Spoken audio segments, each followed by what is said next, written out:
It is said that there are always three kinds of people in any given society.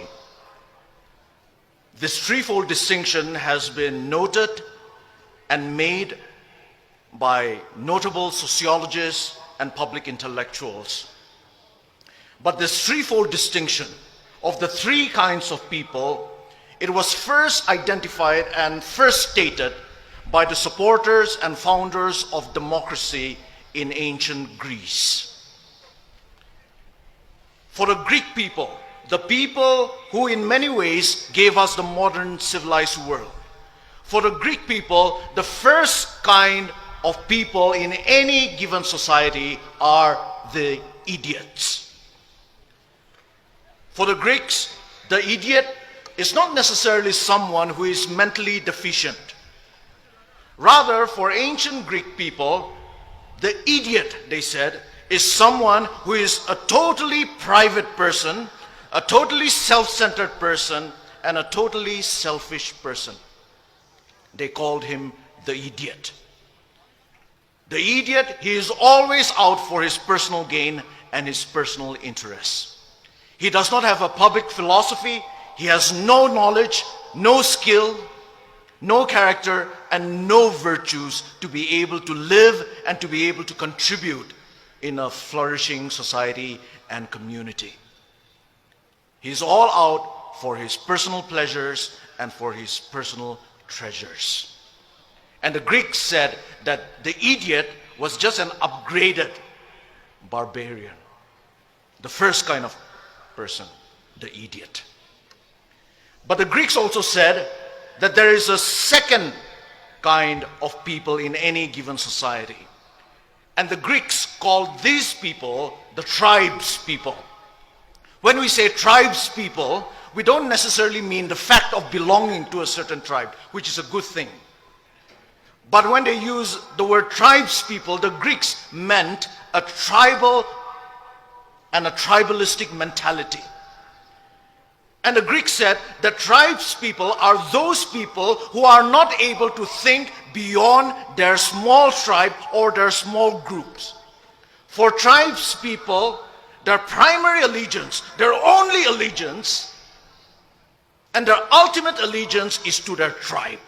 Their tribe is their God, and their religion is tribalism. And tribes people, the Greeks said, are always afraid of things that are different, that are a little alien to them. They are always suspicious and fearful. And they always dealt with different people and difficult situations with intimidation, with force, and with violence. And the Greeks also said that the ideal person for tribes people is the warrior, because tribes people are a war-making people. Their ideal is the warrior. But it was not so for the Greeks. For the Greeks, there was another kind of people, another kind of a person, and that was the ideal person. And the Greeks called this ideal person the citizen. The citizen. And here when we use the word citizen, we are not talking about legal status or political status. We are talking about the idea and the ideal of citizenship. And who is the citizen? The citizen, according to the Greeks, is someone who has the skills and the knowledge to live a public life, who is able to live a life of civility. The citizen recognizes that he or she is a member of a commonwealth and thus strives for the common good. That is the citizen. The citizen, yes, he or she knows his or her rights in a society. But he or she also knows his or her responsibilities to society. The citizen can fight for his rights, but always with an awareness of and with a respect for the rights and interests of others, of their neighbors. of the smallest of minorities, and of the worst of their enemies. And it is citizens, the Greeks said, that make up a civilized society.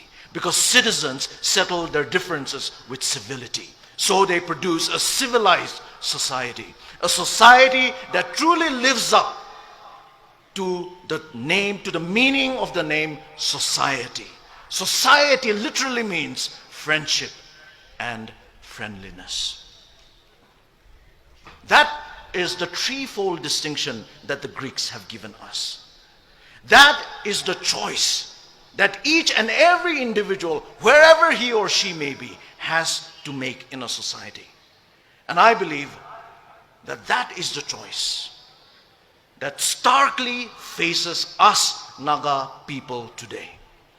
Will we be idiots living only for ourselves? Will we be tribalistic, tribes people, unable to think beyond our tribes and our small groups?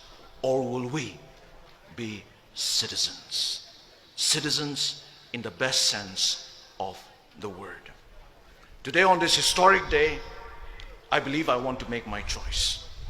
And I also believe that you will want to make your choice.